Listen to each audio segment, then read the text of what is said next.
하나님 말씀 창세기 41장입니다. 오늘 본문이 1절부터 16절인데요. 이 시간은 8절까지만 읽겠습니다. 8절까지 보고 또 설교 중에 필요한 부분은 찾아서 함께 보도록 하겠습니다. 만 2년 후에 바로가 꿈을 꾼즉 자기가 나일 강가에 서 있는데 보니 아름답고 살찐 7 암소가 강가에서 올라와 갈밭에서 뜯어먹고 그 뒤에 또 흉하고 파리한 다른 7 암소가 나일 강가에서 올라와 그 소와 함께 나일 강가에 서 있더니 그 흉하고 파리한 소가 그 아름답고 살찐 7 소를 먹은지라. 바로가 곧 깨었다가 다시 잠이 들어 꿈을 꾸니 한 줄기에 무성하고 충실한 7 이삭이 나오고 그 후에 또 가늘고 동풍에 마른 7 이삭이 나오더니 그 가는 7 이삭이 무성하고 충실한 7 이삭을 삼킨지라. 바로가 깬즉 꿈이라. 아침에 그의 마음이 번민하여 사람을 보내어 애굽의 점술가와 현인들을 모두 불러 그들에게 그의 꿈을 말하였으나 그것을 바로에게 해석하는 자가 없었더라. 아멘. 오늘 읽은 말씀 가지고 역사의 주관자이신 하나님, 이런 제목으로 함께 은혜 받기를 원합니다. 41장인데요. 역사를 주관하시는 분이 하나님이시다. 이게 이제 오늘 말씀의 주제인데요. 흔히 사람들은 이야기하죠. 역사는 밤에 이루어진다. 그리고 힘있고 강하고 능력있고 위대한 사람을 통해서 역사는 만들어진다라고 사람들은 말합니다. 근데 얼른 보면 그 이야기가 맞는 것 같이 보이기도 하지만 그러나 사실 실제로 우리 살아온 인생을 돌아보고 지나온 역사를 가만히 들여다보면요, 그렇지 않다는 걸 우리가 발견하게 돼요. 그렇죠? 그런 경우도 있지만 아닌 경우도 더 많다는 걸 깨닫게 됩니다.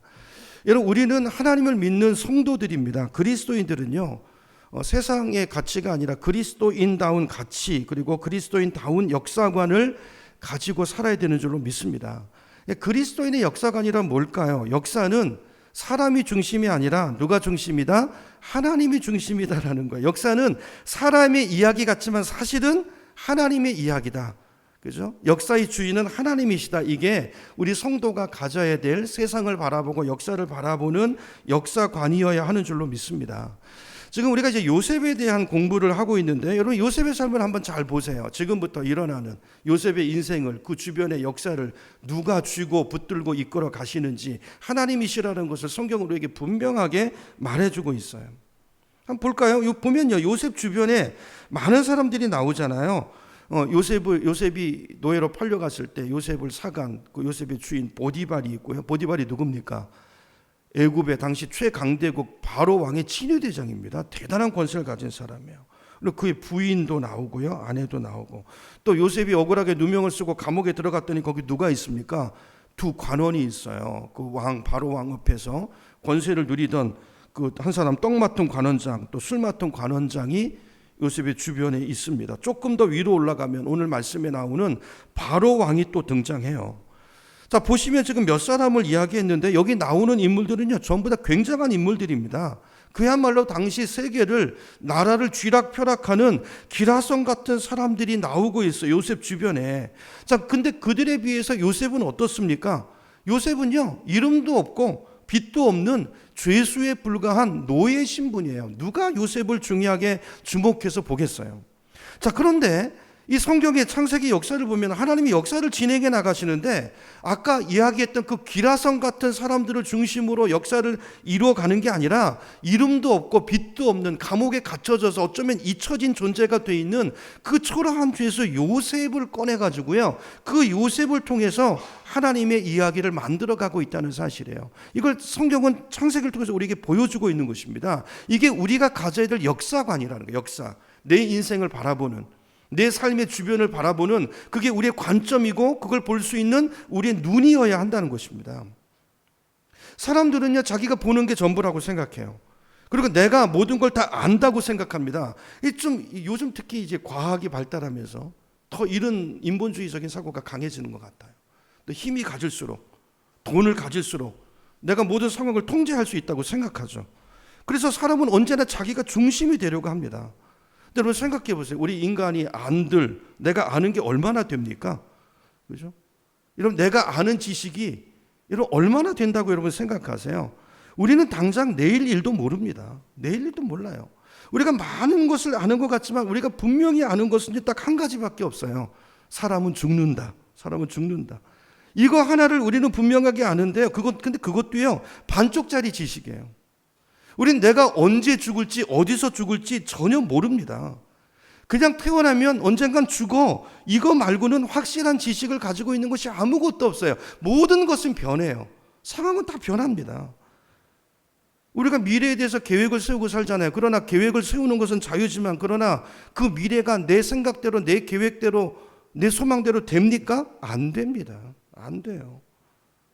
이 말은 내가 주인이 아니란 얘기예요. 내 인생이 내 뜻대로 안 된다는 얘기는 내가 내 인생의 주인이 아니고, 미래가 내 생각대로 되어지지 않는다는 것은 미래가 나의 손에 있는 것이 아니고 그것의 주인이 하나님이라는 거예요. 하나님 뜻대로 되는 것이지 내 뜻대로 되는 거 아니에요. 그걸 우리에게 잘 보여주는 말씀이 잠언 16장 9절이죠. 스크린 16장 9절 우리 같이 한번 읽겠습니다. 시작. 사람이 마음으로 자기의 길을 계획할지라도 그러나 그의 걸음을 인도하시는 이는 누구시라고요? 여호와시니라. 여호와시니라. 오늘 말씀의 주제가 하나님이에요. 여호와시니라. 그는 여호와시라. 이걸 다른 말로, 저 말씀을 다른 말로 바꾸면 뭡니까? 역사의 주관자가 누구시라는 거예요? 하나님이시라는 거예요. 하나님. 내가 아무리 계획을 세울지라도, 이런 계획을 세울 수 있습니다. 근데 분명히 알아야 되는 것은 계획이 내 생각대로 되는 거 아니에요. 미래는 하나님 손에 있다는 거예요. 이걸 인식하고 살아야 되는 거예요. 그래서 기도해야 되는 거예요. 계획을 세우지만 기도해야 되는 거예요. 그리고 그 계획은 하나님의 뜻 안에서, 하나님과의 교제 안에서 얼마든지 수정되어져 갈 수 있는 거예요. 이 여지를 두는 거예요. 하나님이 일하실, 주인 되신 하나님이 역사하실 그 여지를 두는 것, 이게 기독교인이 가져야 될 역사관이고 이게 신앙관이어야 된다는 거예요. 그죠? 여백을 드려요. 하나님께 여백을 드려요. 그 사도 바울은 로마서 8장 28절에서 이렇게 말합니다. 우리가 알거니와 하나님을 사랑하는 자 곧 그의 뜻대로 부르심을 입은 자들에겐, 그게 누구예요? 저와 여러분이죠. 그런 사람에게는 모든 것이 어떻게 된다고요? 합력해서 선을 이룬대요. 합력해서 선을 이룬대요. 무슨 말입니까? 하나님이 역사의 주관자시라는 거예요. 내 인생을 이끌어 가시고 주관하시고 만들어 가시는 분이 하나님이시라는 거예요. 내 삶의 주권이 하나님에게 있다는 거예요. 우리 인생은 여기서부터, 이걸 바로 알 때부터 진짜 우리 인생이 하나님의 사람의 삶은 시작이 되는 거예요. 여러분 바둑을 아시나요? 바둑을 한번 생각해 보세요. 바둑을 둘 때요, 고수와 하수의 차이가 참 많습니다. 차이가 많아요. 하수는 어떤 사람입니까? 당장 눈앞에 보이는 거, 그거 한 점, 요거 몇 점, 요거 딱 보이려면 계속 꼭 아다리, 그리고 그거 따먹는데 혈안이 돼 있는 사람이에요. 그래서 그거 먹으려고 전체를 못 봐요. 그거 먹으려고 큰 거를 놓쳐요. 이게 하수예요, 하수. 근데 고수는 어떤 사람입니까? 한 수 한 수 둘 때마다 그냥 두는 것 같지만 그냥 두지 않고요, 전체를 봐요.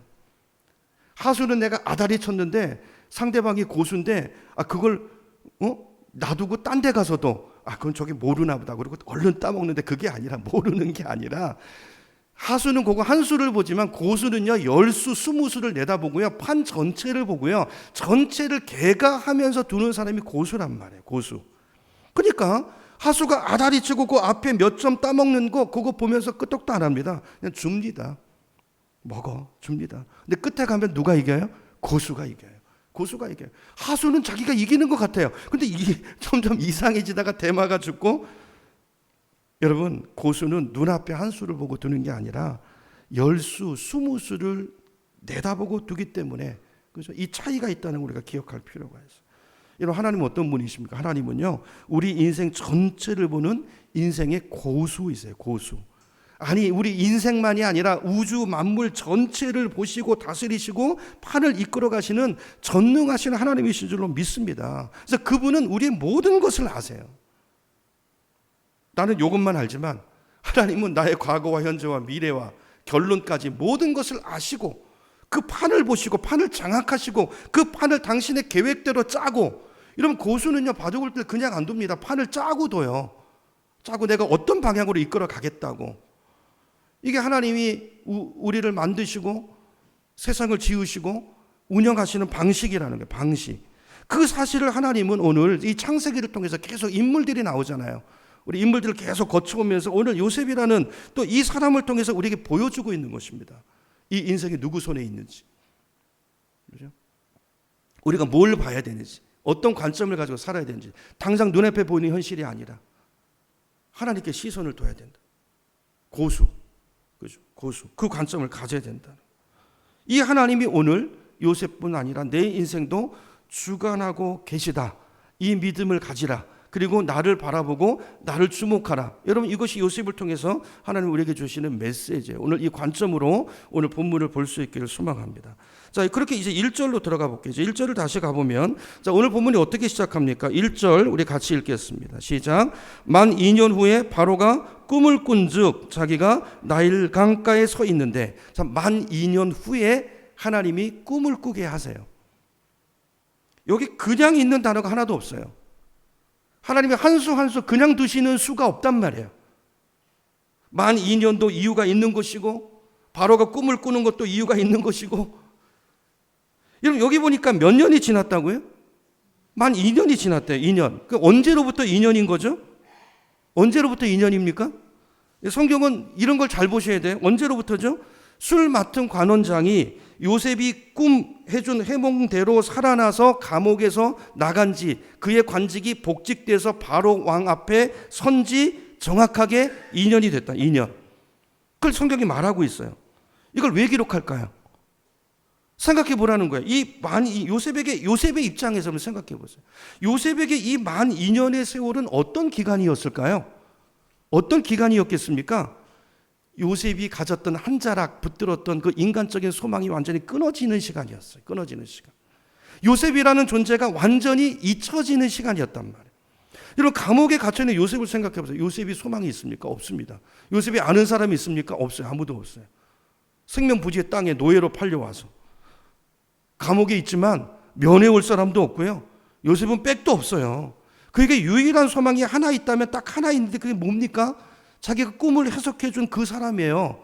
그 술 맡던 관원장, 그 사람이 자기를 기억해 주는 것밖에 소망이 없어요. 기도했겠죠.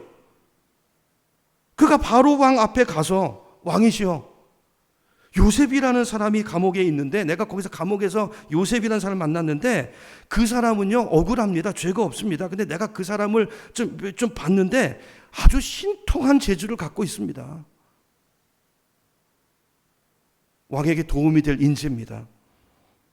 요 한마디 해줄 것을 학수고대하고 요셉은 기다리고 있는 거예요. 그거 말고는 기대할 게 없어요. 근데 그 사람이 그 약속을 하고 나간 지 얼마가 지났다고요? 만 2년이 꽉 지났단 말이에요. 근데 아무런 소식이 없어요. 그럼 뭐예요? 2년 동안 아무런 소식이 없으면 그럼 끝난 거지. 그죠? 요셉이 잊혀진 존재가 된 거예요. 요셉의 모든 기대가 완전히 허물어지고 만 상황인 거예요. 근데 여러분, 입장을 바꿔놓고 생각해 보면 왕의 술 맡은 관원장 입장에서 이 사람은 왕의 최측근에 있는 사람이에요. 근데 왕이 얼마나 무섭습니까? 전에도 뭔 잘못을 했는지 모르지만 말 한마디 잘못했다가 어쩌면 감옥에 왔을지도 모르는데, 기사 회생을 했는데, 아니 그렇게 해서 다시 관직에 올라갔는데, 아니 뭐가 아쉽다고 감옥에 있는 요셉을 생각해주고 그 위험을 또 감수해서 그런 얘기를 하겠냔 말이에요. 그죠? 말 조심해야지. 물론 그때 당시엔 참 고마웠죠. 꿈을 해석해주고 꿈대로 자기가 살았으니까. 근데 지금은 상황이 달라졌잖아요. 그죠?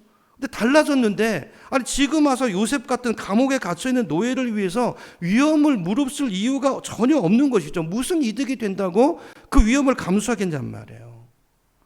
여러분, 이게 사람입니다. 사람. 여러분, 사람에게 너무 기대하지 않기를 축복합니다. 이게 사람이라는 거예요. 성경이 우리에게 보여주고 있는 거예요. 사람에게 기대와 소망을 두지 말라는 거예요. 우리가 붙들어야 될 분은 하나님 한 분밖에 없다는 거예요. 그분만 신실하시고, 사람은 잊어도 하나님은 잊지 않으시고, 하나님은 나를 보시고 나를 기억하고, 그죠? 하나님만 신실하세요. 여러분, 하나님. 우리가 붙들 분은 하나님이에요. 하나님. 여러분, 사람에 대한 기대를 오늘 이 순간 다 내려놓으시기 바랍니다. 사람은 기대의 대상이 아니고 사랑의 대상이에요. 사랑의 대상. 사랑해 주셔야지 기대하지 마세요. 그냥 주시고 잊어버리세요. 저 사람이 내가 이렇게 했으니까 날 알아주겠지? 설마 내가 어려운 상황 됐을 때 저 사람이 날 위해서 뭘 해주겠지? 여러분 꿈 깨시기 바랍니다. 꿈 깨세요. 아예 내려놓으세요. 사람은요, 화장실 들어갈 때 마음하고 나올 때 마음이 전혀 다릅니다. 그죠? 그게 저 사람이 아니고 나고, 그게 우리고, 그게 세상이에요, 세상. 여러분, 요셉이 좀 섭섭했겠죠, 처음에는.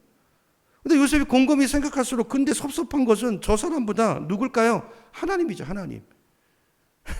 그 사람은 그 사람이고, 하나님한테 서운하지 않았을까, 요셉이? 아니, 하나님이 나한테 꿈을 주실 때는 언제고, 내가 언제 꿈 달라고 그랬어? 하나님 꿈 주시고 나서, 아니, 내가 그 꿈꾼 죄밖에 없는데, 그 꿈을 이야기한 죄밖에 없는데, 아니, 도대체 내 인생이 이게 뭐냔 말이야. 하나님, 이게 뭐예요, 이게? 꿈 때문에 내가 이만치 고생하고, 그래도 내가 말씀대로 살려고 이만치 노력했잖아요. 그러면 하나님 좀 날 봐주셔야지. 어떻게 하나님은 침묵하고, 아니, 2년이 뭡니까? 만 2년이. 하나님 어떻게 이래요? 어떻게 한마디 말씀도 없어요? 여러분, 하나님에 대한 서운함이 더 크지 않았을까요? 여러분, 이제까지 믿음 생활을 잃은 적 없으세요? 때로는 성경이 말하는 것은 그게 하수라는 거예요. 하수. 하수. 그러니까 우리가 볼 때 안 보이는 것이지, 하나님이 움직이는 게 안 보이고 하나님의 말씀이 안 보이는 것이, 내가 하수라 그래. 하수라. 그죠? 하수가 고수의 수를 못 보는 것처럼 내가 못 보는 거지, 하나님은요, 단 한 번도 쉬시거나 일하지 않으시거나 침묵하신 적이 없습니다. 성경을 잘 보시면 하나님은 여전히 살아계시고 지금도 여전히 당신의 계획대로 판 전체를 장악하시고 한 수 한 수 더 가고 계시는 거예요. 판을 이끌고 계시는 거예요. 어떻게 이끄시는, 어떻게 역사하시는가, 이제 8절로 가보겠습니다. 8절 제가 다시 읽습니다. 아침에 그의 마음이 번민하여 사람을 보내어 애굽의 점술가와 현인들을 모두 불러 그들에게 그의 꿈을 말하였으나 그것을 바로에게 해석하는 자가 없었더라. 여기 그의 마음은 누구 마음입니까? 바로 왕이죠. 꿈을 꾼, 바로가 꿈을 꿔서 하나님이 꿈을 보내시잖아요. 사람이 요셉을 잊어버리니까 하나님은요, 그 길만 길이 아니에요. 그 길만 길이 아니고 바로한테 직접 꿈을 보내세요. 그리고 번민하게 하세요. 여기 번민케 했다는 말은 괴롭게 했다는 말이에요. 이게 주어가 누구예요? 하나님이 일하고 계세요. 하나님. 여러분, 이걸 보는, 좀 이렇게 수가 좀 높아지시기 바랍니다.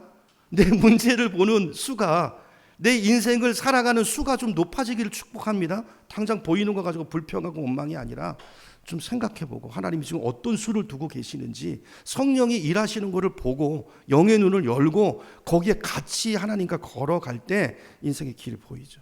다른 차원의 인생을 살게 되는 것이죠. 그렇죠? 그러니까 술 맡은 간원장이 요셉을 잊어버리니까 하나님이 어떻게 하세요? 직접 바로에게 꿈을 주시고 2번이나 연거푸 괴롭게 만드세요. 그래서 간원으로 하여금 요셉을 생각나게 하세요. 생각나게 하세요. 이게 하나님이 일하시는 방법이라는 거예요. 사람이 아무리 잊어버려도, 사람이 아무리 하나님의 역사를 방해해도 하나님은요, 거기 구애받지 않습니다. 그는 여호와세요. 이따 찬양하겠지만 여호와세요. 하나님이세요. 바로의 마음을 괴롭게 해서라도 요셉을 생각나게 하시는 분이 하나님이시라는 것을 우리에게 보여주고 있어요. 이런 성경에 이런 이야기들이 얼마나 많은지 모릅니다. 하나님이 이스라엘 백성들을 구원하실 때, 출애굽시키실 때도 하나님이 누구를 보내십니까? 바로 왕 앞에 누굴 보내죠? 모세를 보내세요. 모세. 근데 모세는 누굽니까? 모세는 몇 살이죠? 80살이에요. 40년 동안 광야에서 푹 썩어서 그 존재가, 잊혀진 존재가 된 그 모세, 그 노년의 모세, 패기도 다 없어진 그 모세를 보내서 누구 앞에? 바로 왕 앞에 세워요. 그리고 말합니다. 그를 통해서 내 백성을 보내라. 여러분, 바로가 그 말을 듣겠습니까? 여러분, 생각해 보세요. 모세가 강해요? 바로가 강해요?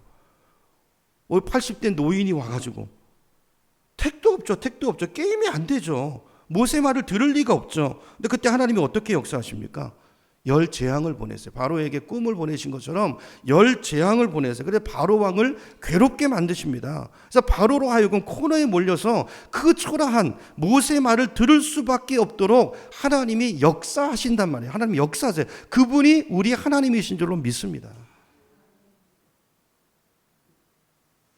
하나님이 주관하시는 인생에는 이런 일들이 일어나요. 여러분, 눈을 크게 뜨세요. 주무실 때가 아니고. 여러분, 이 하나님을 보셔야 돼요. 이 하나님을 보셔야 된단 말이에요. 성경은 계속해서 이렇게 인류 역사를 만들어 가시고 내 인생을 빚어 가시는, 주관해 가시는 분은 하나님이시다.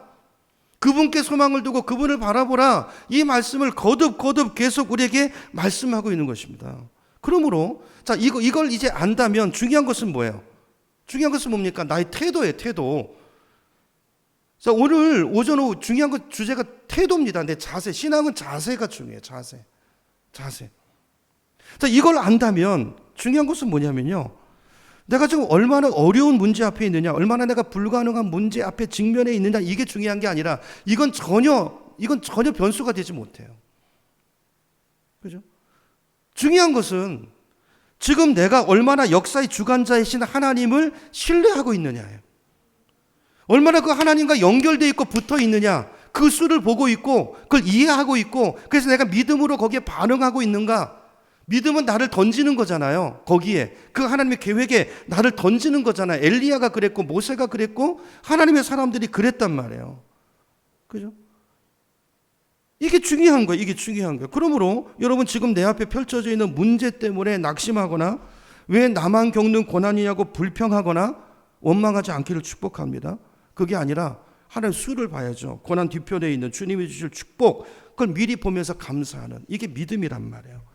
너무 견디기 힘든 이 순간에도 주님이 일하고 계심을 믿고 힘을 내시기 바랍니다. 남들은 지쳐 앉아 있을지라도 수가 안 보이니까 우리는 그걸 보고 당신만은 일어서서, 이게 복음성가 가사잖아요. 가사. 다음 주에 부를게요. 가사죠. 여러분, 대박나는 음식점들이 있어요. 대박나는 인생, 대박나는 회사, 대박나는 음식점, 공통점이 있는데요. 그게 뭐냐면요, 그런 데 가보면 딱 한 가지입니다. 그들은 선택과 집중의 원리를 따라서 장사를 한다는 거예요. 뭘 해도 2등 상품 만들지 않습니다. 내가 가장 잘할 수 있는 1등 상품, 그거 하나에 집중해 분산하지 않아요. 그렇죠? 거기에 모든 것을, 역량을 집중해서 차별화를 만들어내요. 많은 것 때문에 대박이 나는 게 아니라 그거 하나 때문에 대박이 나는 거예요. 반대로 안 되는 식당 가보면요, 메뉴판이 복잡해요.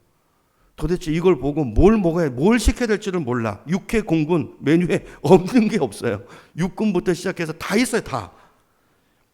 근데 이 말은요, 바꿔 말하면 다 별로라는 이야기예요.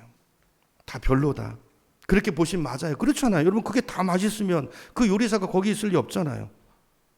그 사람이 그걸 다 그렇게 인류로 만들어낼 수 있다면 그 사람은 최고의 셰프가 돼야 맞잖아요. 호텔 같은 데 가 있어야지 왜 거기 가 있어요. 그러니까 그 말은 맛이 별로란 얘기예요.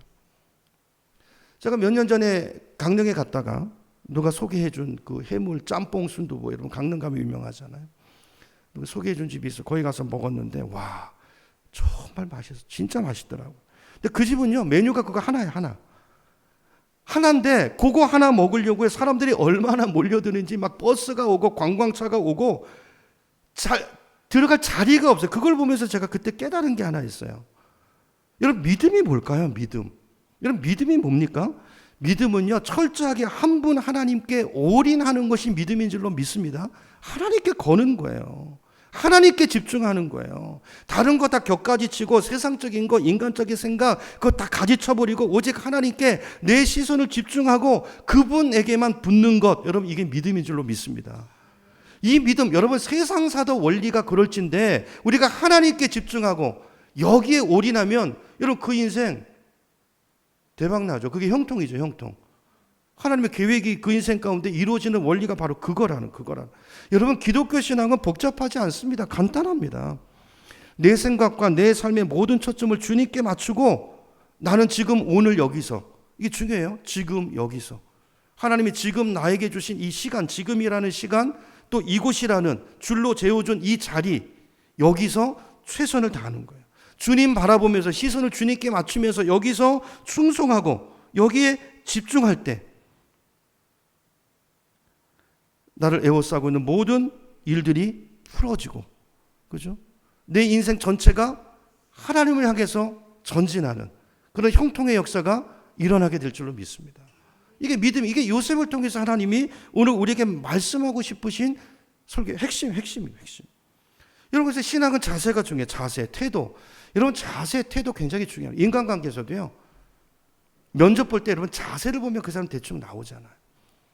자세. 뭘 대하는 자세, 태도. 그러니까 그 사람의 진짜 됨됨이는요, 사실 이렇게 그 뭔가를 대하는, 일을 대하는, 예배 드리는, 예컨대 기도하는, 어떤 직분이 주어졌을 때 그거를 감당하는, 섬기는 그 사람의 태도를 보면 그 사람 신앙이 나온단 말이에요. 그게 그 사람의 신앙이라는 거예요. 그죠? 예수 믿는다는 것은 뭘까요? 내가 하나님을 향해서 어느 곳에 있든지 무슨 일이 주어졌든지 하나님을 향해서 거기 임재해 계신 그것을 나에게 부여해 주신 하나님 앞에 자세를 바르게 하는 거예요. 아멘이십니까? 이게 굉장히 중요해요. 그 하나님 앞에 자세를 바르게 하는 거예요. 저 사람이 나를 억울하게 한다고 그래? 그럼 관도 내팽개치는 게 아니라 이건 신앙이 없는 사람이고요. 억울해도 부당한 일을 당해도 그 자리에서 하나님 앞에 거기 계신 하나님 앞에 내 자세를 바르게 하고 그 자세를 태도를 잃어버리지 않고 그대로 견지하고 서 있는 것, 그 사람이 믿음이 있는 사람. 그게 요셉입니다. 요셉. 그게 요셉이에요. 요셉을 보세요. 2년이 지났습니다. 요셉은 그 오랜 잊혀짐과 실망의 세월 속에서도 신앙의 자세가 전혀 흐트러지지 않습니다. 이게 중요해요. 중요합니다. 그러니까 하나님의 타이밍, 하나님 다 보십니다. 보시고 하나님의 정확한 타이밍에 다음 단계를 진행하세요. 우리 인생도 마찬가지죠. 여러분, 나를 보셔야 돼요. 말씀으로 나를 보셔야 돼요. 그리고 하나님을 바라보시고 그 음성을 들으시는 것이 우리 인생에 꼬여있는 문제들, 또 우리 인생의 길을 열어가는 핵심. 그게 우리의 신앙관, 역사관, 내 인생을 바라보는 관점이어야 한다는, 그게 오늘 설교 주제예요. 자, 그랬을 때 마침내 이제 하나님께서 요셉의 삶 가운데 움직이시죠. 구체적으로 일하기 시작하시는데요. 어떻게 역사하시는가? 14절부터 봅니다. 14절부터 제가 읽어볼게요. 여러분 눈으로 보세요. 이에 바로가 사람을 보내어, 이제 요셉이 소개되죠. 요셉을 부릅니다. 그들이 급히 그를 옥에서 내놓은지라. 요셉이 곧 수염을 깎고 그의 옷을 갈아입고 바로에게 들어가니 바로가 요셉에게 이르되 내가 한 꿈을 꾸었으나 그것을 해석하는 자가 없더니 들은즉 너는 꿈을 들으면 능히 푼다 하더라. 16절 요셉이 바로에게 대답하여 이르되 내가 아니라 하나님께서 바로에게 편안한 대답을 하시리이다. 자, 결국 요셉이 바로 앞에 서죠. 누가 하신 일입니까? 사람은 잊었어요. 어쩌면 마귀가 있게 했을지도 모르죠. 여러분, 이런 모든 일들 속에 고수들은 영적인 전쟁을 보죠. 마귀는 잊어버리게 하고 이 사람을 세상에 빠지게 하고 그래서 하나님의 일이 지연되게 하고, 그러나 하나님은 그 가운데서도 정확하게 하나님의 때에 하나님은 또 하나님의 일을 하신단 말이에요. 그래서 하나님의 뜻이 이루어진다는 이런 것들을 우리가 볼 수 있어야 되죠. 그 일들이 오늘 성경 안에 그대로 우리에게 보여지고 드러나고 있는 거예요. 그렇죠? 술 맡은 관원장은 잊어버리지만 하나님은 절대로 잊지 않으세요. 그렇죠? 그가 요셉을 잊었다고, 그가 키맨인 것 같지만, 술 맡은 관원장이 키맨인 것 같지만 그가 요셉을 잊었다고 하나님의 계획이, 섭리가 틀어지지 않습니다.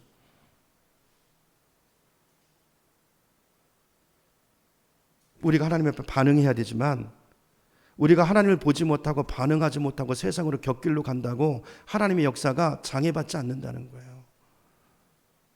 우리가 찬양하지 않고 우리가 순종하지 않으면 하나님은 저 돌들을 바꿔서라도 하나님은 그 일을 이루어내시는 전능하신 하나님이시라는 것을 주님이 이야기하시는 거예요. 이게 직분자가, 부름받은 자가 가져야 될 태도예요. 여러분, 나 때문에 뭐가 서지 않습니다. 세상에 그런 착각은 마귀가 주는 생각이죠. 그렇게 생각하는 순간 그는 넘어지는 자고, 그죠? 마귀의 다스림 속에 들어가는 사람. 그런 사람을 통해서 하나님의 일들이 이루어지지 않아요. 하나님 주권, 그죠? 하나님 주권, 그 신앙을 오늘 분명히 하는 우리가 됐으면 좋겠어요. 사람이 아무리 거부를 하고 방해를 해도 하나님은 당신의 일을 이루어 가세요. 9절입니다. 9절 보세요. 술 맡은 관원장이 바로에게 말하 이르되 내가 오늘 내 죄를 기억하나이다. 그러죠. 무슨 말입니까? 관원장이 바로의 꿈 이야기를 듣고 그때 요셉이 생각난 거예요. 아, 내가 요셉을 잊었구나. 그 약속을 잊었구나. 여러분, 하나님은 잊어버린 사람을 다시 생각나게 해서라도 당신의 계획대로 하나님의 뜻을 이루어 가시는 하나님이시라는 것입니다. 하나님은 창조의 하나님이세요. 전능한 하나님이세요. 이런 하나님을 우리에게 잘 보여주는 성경 구절 중에 하나가 이사야 7장 14절인데요. 스크린 보여주세요. 이사야 7장 14절. 없습니까? 예, 우리 찾아볼게요. 죄송해요. 제가 실수했는데. 예. 이사야 7장으로 가보겠습니다. 우리는 너무 잘 아는 말씀인데요. 메시아에 대한, 메시아를 보내실 약속인데요. 찾아볼게요. 구약 성경입니다. 이사야서 7장. 구약 성경, 제가 가진 성경으로 975쪽쯤에 있습니다. 이사야 7장 14절 말씀. 찾으셨나요? 우리 찾으신 분들 한번 같이 한 목소리로 같이 읽겠습니다. 시작. 그러므로 주께서 친히 징조를 너희에게 주실 것이라. 보라, 처녀가 잉태하여 아들을 낳을 것이요 그의 이름을 임마누엘이라 하리라. 아멘. 여러분, 이 말씀의 배경이 뭐냐면요, 이런 내용이에요. 그 아람 나라와 북쪽 이스라엘 군대가 연합을 해서 그 두 개 지파밖에 안 되죠. 유다 나라는, 남쪽 유다는 그 유다 땅을 쳐들어옵니다. 그때 유다를 다스리고 있는 유다의 왕이 누구였냐면요, 아하스라는 왕인데요. 자, 이 왕이 보니까 이 전쟁은 도저히 이길 수가 없는 전쟁인 거예요. 아람 군대도 그 당시 아람이 강대국의 강력한 군대인데 거기다가 북쪽 이스라엘까지 연합을 해가지고 협공을 해서 오니까 이게 뭐 게임이 안 되는 거예요. 볼 때 이게 딱 보니까 아닌 거예요. 살 길은 항복밖에 없다. 이런 생각을 가지고 있을 때 하나님께서 당신의 종을 보냅니다. 이사야 선지자를 보내서 말씀하세요. 두려워 말라. 염려하지 말라. 내가 너의 하나님이다. 내가 너의 편이다. 말씀을 주세요. 그런데도 이 유다 왕은요, 아하스는요, 믿어지지가 않아요. 도저히 용기가 나지 않아요. 그때 하나님이 또 말씀을 주세요. 야, 그러면 너 그게 안 믿어지니? 그러면 내가 너와 함께 한다는 증거를 내가 보여줄 테니까 너 뭘 원하니? 어떤 징조를 원해? 무엇이든지 나에게 징조를 구하면 내가 줄게, 이루어 줄게. 그리고 그걸 보고 나를 믿어, 믿음을 가져, 포기하지 마. 이렇게 말씀하시는. 자, 그렇게 말씀을 주셨는데도 아하스는요, 징조를 안 구하겠대요. 자기는 하나님을 시험할 수 없다는 거예요. 근데 이게요, 믿음이 좋아서 그런 게 아니고 뭐냐면 마음속에 이미 안 된다는 생각이 있는 거예요. 여러분 혹시 믿음 생활 그렇게 하지 않습니까? 하나님 말씀을 볼 때 그렇게 보지 않아요? 설교하는데 속으로 안 돼. 뭐 그건 뭐 저거는 뭐 옛날 그러니까 이 아하스가 그런 거예요. 그거 하나님 안 되는 그 소용 즉 게임이 안 되잖아요. 하나님 안 보이세요? 저 군대가 이건 안 되잖아요. 무슨 재주로 내가 이깁니까? 더 말씀하지 마세요. 나 징조도 필요 없어요. 이건 거예요. 그러니까 하나님이 너무 답답해서 그럼 내가 직접 징조를 줄게. 그리고 징조를 주시는데 그게 이 말씀이에요. 하나님 어떤 징조를 말씀하십니까? 처녀가 잉태해서 아이를 낳을 거라는 거예요. 여러분 이게 말이 돼요? 처녀가 어떻게 아이를 낳습니까? 그리고 이게 또 무슨 징조예요? 지금 여기 요아스 왕 입장에서는 지금 당장 문제가 뭡니까? 전쟁이잖아요, 전쟁. 지금 아람 군대와 북쪽 이스라엘이 연합해서 내려오는데 아니 징조를 주시려면 어떤 징조를 주셔야 돼요? 구름대 같은 천군 천사 군대가 진을 치고 있는 그런 것들을 보여주신다든지 아니면 어떻게 하면 이 전쟁을 이길 수 있는가 어떤 전술을 전략을 가르쳐 주신다든지 그게 이 상황에 맞는 징조지. 이게 하수 보통 우리 인간의 생각이라는 거예요. 하나님과의 이 격차를 말하는 거예요. 그죠? 하수 입장에서 이해가 안 되는 거죠. 저 적군들이 막 밀고 내려오는데 하나님 주신 징조가 처녀가 아이를 낳을 거래요. 아니 그럼 아하스 생각에 그럼 아니 아이를 낳으면 그럼 어떻게 하겠다는 거예요? 아이를 키워서 군인을 만들겠다는 거예요? 뭐예요? 그거 어떻게 하겠다는 거예요? 왜 갑자기 하나님께서 처녀가 아이를 낳을 거라는 이 말씀을 주시냔 말이에요. 여러분 하나님이 이 말씀을 왜 하시는 걸까요? 제가 예를 들어서 한번 설명을 해볼게요. 여러분 예를 들어서 5살 먹은 어린애 막내랑 아빠하고 여러분 씨름을 한다면 누가 이길까요? 제가 어려운 질문했습니까? 아빠랑 5살 된 아들 아이랑 씨름을 붙었다고 하면 누가 이기겠어요? 당연히 아빠가 이기죠. 씨름을 10번 하면 10번 누가 이기겠습니까? 다 아빠가 이기죠. 100번 하면 어떻게 될까요? 100번 해도 다 이기죠. 자, 그런데 만약에 10,000번을 하면 어떻게 될까요? 10,000번을 하다 보면 어쩌다가 아버지가 혹시라도 다리에 쥐가 나가지고 애를 넘기려고 이렇게 재밌게 해주려고 이러다가 제풀에 다리에 쥐가 나가지고 자기가 넘어질 수도 있잖아요. 그런 가능성은 별로 없지만 그런 일이 있을 수도 있잖아요. 그러니까 무슨 말이냐면 이런 일들은 어쩌다가 한 번은 이길 가능성이 조금이라도 있단 말이에요. 그렇죠? 그러니까 세상에 일어나는 일들은 그럴 수 있잖아요. 마찬가지로 여러분 다윗과 골리앗의 싸움을 보세요. 이런 객관적으로 보면 다윗과 골리앗이 붙으면 누가 이깁니까? 당연히 골리앗이 이기죠. 게임이 안 되죠. 근데 한 10,000번쯤 싸우다 보면요, 하나님의 은혜로 다윗이 이렇게 평소 하던 이 물맷돌 하던 대로 물맷돌을 딱 던졌는데 그게 골리앗 맞박에 가서 딱 정확하게 맞아가지고 10,000번쯤 하면 한 번 정도는 이길 수 있는 확률이 있어요, 없어요? 있다는 거예요. 확률이 작지만 조금은 가능성이 있다는 거예요.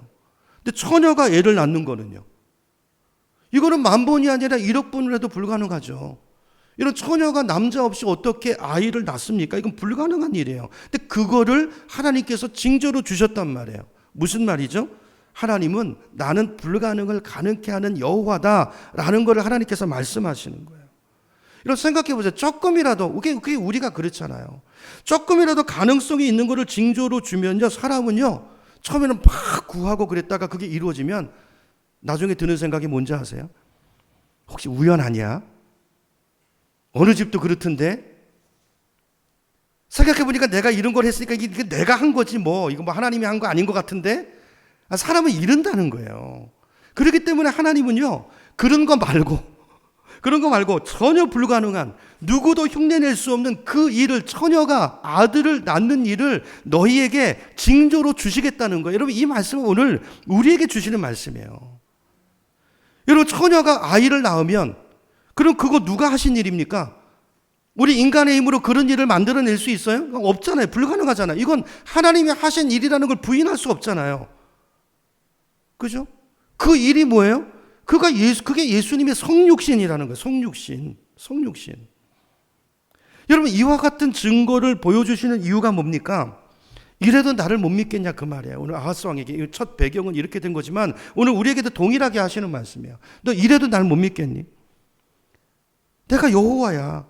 내가 창조주 하나님이야. 나는 치료의 하나님이야. 이런 내가 너의 문제, 너의 질병 그 문제 하나 해결하지 못하겠니? 상식적으로 세상이 이러니까 안 된다고? 너 나를 믿어. 나를 바라봐. 그 말씀을 지금 하고 계시는 거란 말이에요. 그죠? 이 말씀을 주신 하나님께서 마침내 때가 참에 처녀의 몸에 아들을 보내시죠. 당신의 독생자 아들을 보내세요. 그리고 우리 인류를 구원해 내십니다. 그분의 능력으로, 그분의 사랑으로, 그분의 열심으로 오늘 저와 여러분이 그 징표로 오늘 여기 와서 예배하고 있는 거예요. 이걸 길게 더 연장해서 보면요, 우리가 여기 와 있는 자체가 이게 기적이고 불가능한 일이고 이게 징조라는 거예요. 징조. 여러분, 내가 예수 믿고 여기 있는 게 징조예요. 내가 저 같은 인간이 목사가 돼서 여기 있다는 게 이게 제 인생, 여러분한테는 징조가 아니지만 저한테는 징조란 말이에요. 징조. 제가 저를 아는데 제가 어떻게 목사가 되냔 말이에요. 그럼 이 징조가 뭘 말하느냐? 너의 인생에 어떤 일이 와도 두려워하지 말라는 거예요. 그 징조를 주신 하나님이, 그 불가능을 가능케 하신 너의 인생에 하신 하나님이 너의 나머지 인생도 책임지지 않겠느냐? 내가 너의 하나님이고 나는 여호와라, 내가 너의 아버지라, 그 말씀을 하고 계시는 거란 말이에요. 아멘이십니까? 유다가 안 망하는 것처럼 오늘 아하스한테 얘기 주시는 거잖아요. 오늘 우리에게 얘기하시는 거예요. 너 안 망해. 안 망해. 하나님 우리를 버리지 않는다고 말씀하세요. 여러분, 그분의 그 신실한 사랑 때문에, 약속 때문에 오늘 저와 여러분이 예수 믿고 오늘 이 자리에 앉아 있고 여기까지 와 있는 거예요. 그분의 열심이 부족한 우리를 목사로, 장로로 세우시고, 성질 못된 우리를 권사로 세우시고, 안수집사로 세우시고, 직분 주셔서 이 자리에 서 있게 하신 거예요. 그럴 만해서가 아니라 이게 징조란 말이에요. 징조. 내 안에 선한 게 없어요. 자격이 있어서 직분을 주신 게 아니란 말이에요. 징조예요, 징조. 너 목사 아닌 거 너 알지? 나도 알아. 너 목사답지 않은 거. 근데 그 징조야. 내가 한 거야. 근데 내가 너를 그렇게 만들어 갈 거야. 그 얘기거든요. 근데 하나님에 대해서 이 관점을 가지고 이 믿음으로 바르게 반응하는 자가 그 사람에게 하나님의 꿈이 이루어진다는 거예요. 모든 것이 하나님의 섭리이지만 인간의 반응이 얼마나 중요한가를 우리에게 이야기하시는 거예요. 그죠? 모든 것이 물론 하나님의 은혜입니다. 근데 이렇게 말한다고 끝나는 게 아니라 내가 해야 될 일이 있단 말이에요. 나를 두신 곳에서, 지금 이 시간에, 그 자리에서 여러분 특별한 꿈을 꾸지, 아니 하나님이 주신 꿈이 있는데 그거 말고 자꾸 내 꿈을 꾸지 마시고, 야망을 꾸지 마시고, 이렇게 해주시면 내가 저기서 잘한다고 생각하지 마시고, 아니 하나님의 뜻은 지금 여기예요. 지금 여기, 지금 여기서 하나님을 보고 하나님을 인정하고 거기서 순종하라는 거예요. 하나님 주신 거니까 내가 바꿀 수 없습니다. 지난주에 말씀드렸죠. 바꿀 수 없는 것이라면 어떻게 된다고요? 순종하십시오. 내가 섬겨야 되는 일이라면 잘 섬기십시오. 그죠? 그게 하나님이 원하시는 거예요. 내가 잘난 것이 아니고 내가 자격이 있어서가 아니고 그분의 열심과 사랑 때문에, 그 은혜 때문에 내가 여기 와 있고 내가 여기 서 있습니다. 이 믿음과 이 감사가 있는 사람은 인생의 태도와 자세가 다르다는 이야기예요.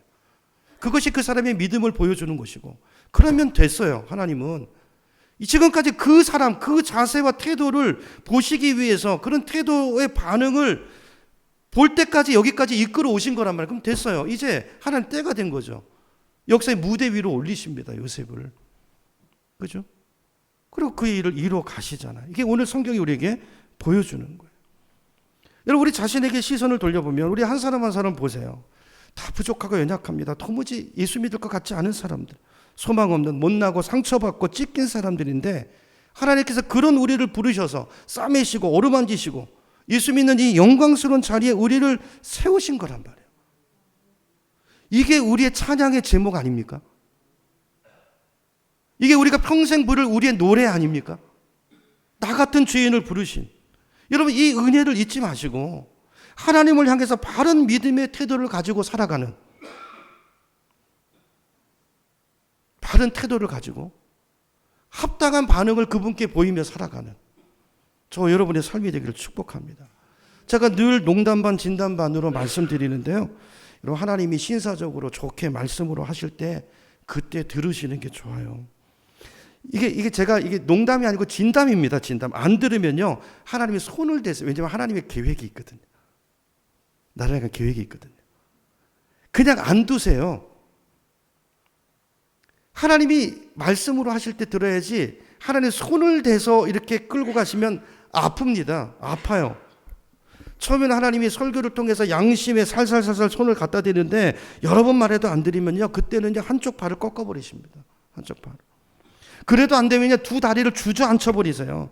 그래도 안 되면요 머리채 확 뽑아버리십니다. 제가 머리가 좀 없어요. 그래서 하도 순종을 안 해서, 말씀으로 할 때 잘 안 들어서. 언제까지요? 순종할 때까지. 순종할 때까지. 그 제가 부족하지만 여기 와 있잖아요. 근데 제가 그때 30살 때 와 있었으면 얼마나 좋았겠어요.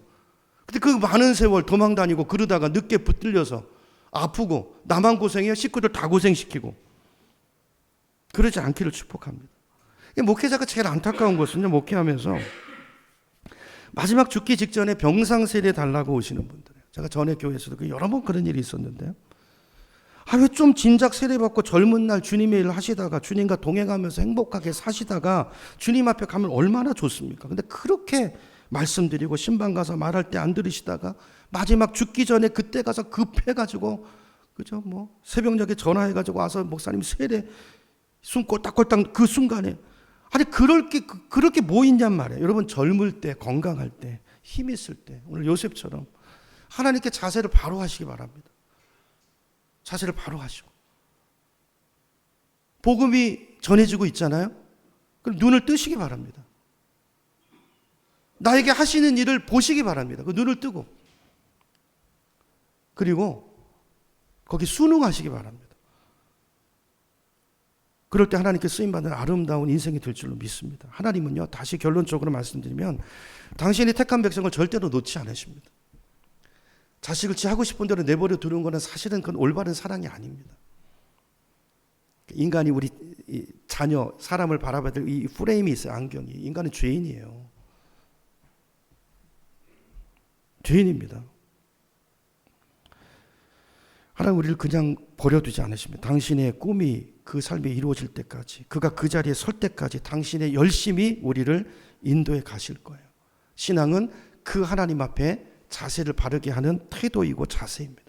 요셉에게 역사하신 이 하나님의 열심이 오늘 저와 여러분의 삶에도 부어져 있다는 걸 기억하시고 그 하나님을 바라보시고, 그죠? 그 시선을 놓치지 마시고 성령의 인도를 따라 순종해 가시는, 그렇게 하나님의 역사를 경험하시고 하나님께 영광을 돌리시는 우리 모두가 되기를 주님의 이름으로 축원합니다.